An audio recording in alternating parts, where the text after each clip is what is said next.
So recently, Berkshire Hathaway had its 2020 annual shareholder meeting where Warren Buffett sat down with Greg Abel to discuss all things finance and Berkshire Hathaway. And what was very interesting is that in that meeting, it was revealed that year to date for 2020, Warren Buffett has actually been a net seller of stocks. Now, we all know what's happened in the stock market this year. Looking at the S&P 500, at its worst, it had dropped about 35% between the 19th of February and the 23rd of March. Now, it has since rebounded a fair way, yes, but what's really interesting is that while we did have that amazing opportunity of that 35% reduction in the stock market, Warren Buffett was basically doing nothing. And if you have a look at this, during the meeting, Warren Buffett actually showed what Berkshire Hathaway's cash position currently is and what he had been doing with his investing over the last little while. If we start with their cash position, at the end of the first quarter, Berkshire Hathaway had a cash position of $124 billion.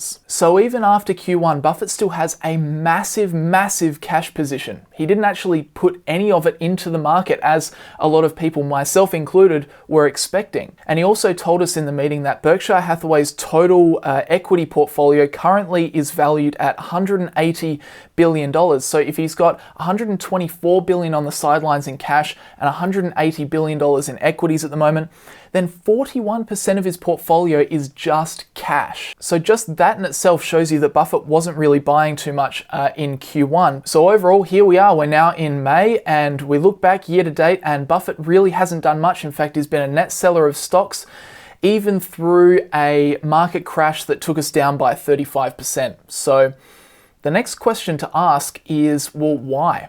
Why did Warren Buffett not take advantage of the market conditions we just saw? So I've pulled a couple of clips from the annual meeting itself, and these clips are really just about Warren Buffett reasoning his way through his decisions. And the first couple of clips I wanted to show you guys is Warren Buffett's reasoning behind, before he thinks about deploying his cash and buying equities, his absolutely critical first step is making sure Berkshire Hathaway has enough cash on hand to ensure it is just an absolute financial fortress, or as he calls it, Fort Knox.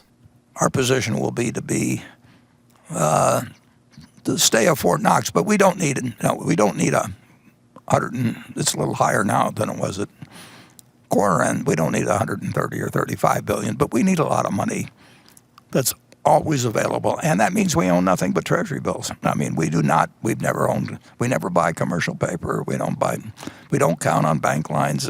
We basically want to be in a position to get through anything, and we will always keep plenty of cash on hand, and for any circumstances. If a 9/11 comes along, if the stock market is closed as it was in World War I, it's not going to be, but I didn't think we were going to be having a pandemic when I watched that Creighton-Villanova game in January either. So we want to be in a position at Berkshire where, you remember Blanche DuBois and in A Streetcar Named Desire. That goes back before many of you, but she said she didn't want to.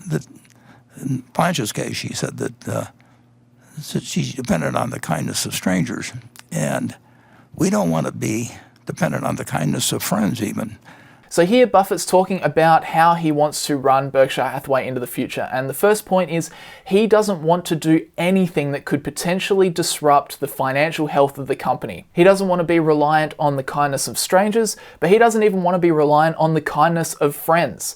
He doesn't want to have to rely on the banks. He doesn't want to have to rely on finding new investors. He doesn't want to rely on the fact that the Fed will step in and make sure the markets still keep turning over. He just wants Berkshire Hathaway to be so strong that they could deal with any problem that's thrown at them. They could just deal with it by themselves without any help.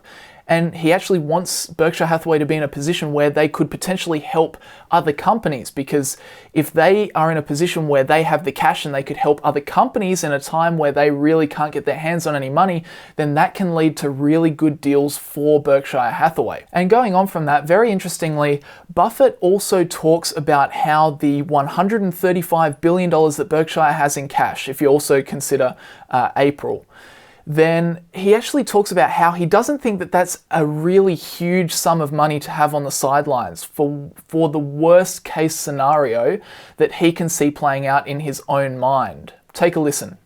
Warren, why are you recommending listeners to buy now, yet you're not comfortable buying now, as evidenced by your huge cash position? Well, as I explained, the position isn't that huge when I look at worst case possibilities. I would say that there are things that I think are quite improbable, and I hope they don't happen, but that doesn't mean they won't happen.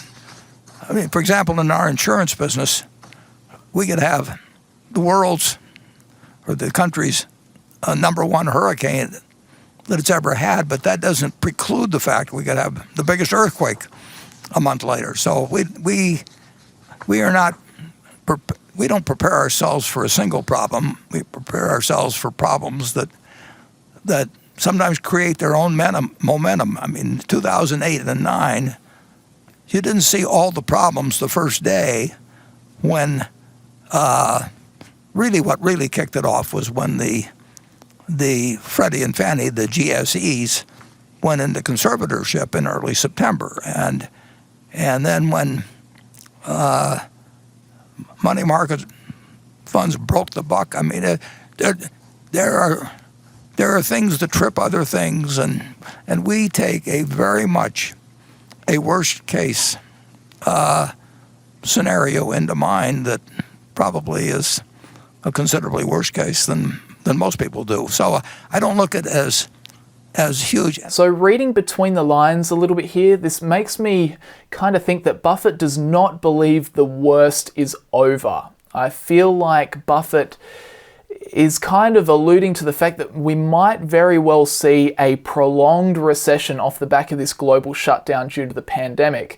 And thus, he actually doesn't believe that the $135 billion in cash is going to be, a huge amount of money that, Buffett or Berkshire Hathaway could just start playing around with, buying this and buying that. As he kind of says a couple of times throughout the annual meeting, Berkshire Hathaway could very well need a fair portion of that money across the next couple of years, in a worst case scenario. So I think that's one of the first big takeaway points from what Buffett was talking about at the annual shareholder meeting, is that he definitely doesn't think that this is over. However, another reason that he discussed as to why Berkshire Hathaway hasn't really been doing any buying despite the market going down so much is he just said that really they have not found any fantastic opportunities. Now, of course, that doesn't mean there are no opportunities out there. That just means that there are no opportunities for Berkshire Hathaway, because remember, Berkshire is such a monster, it's just a massive company,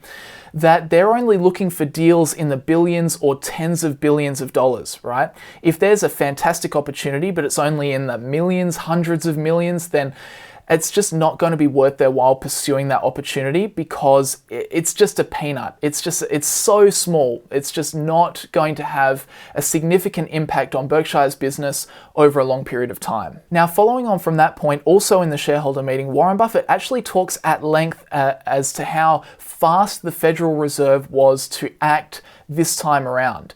And he actually noted that it's because the Federal Reserve stepped in and kept things moving, and they stepped in so quickly, that's probably the reason as to why Berkshire Hathaway hasn't had any really significant opportunities to deploy some of their cash yet. Even though the economy has deteriorated rapidly over the last few months, why have we not acted as a lender of support yet? Well, we haven't seen anything attractive.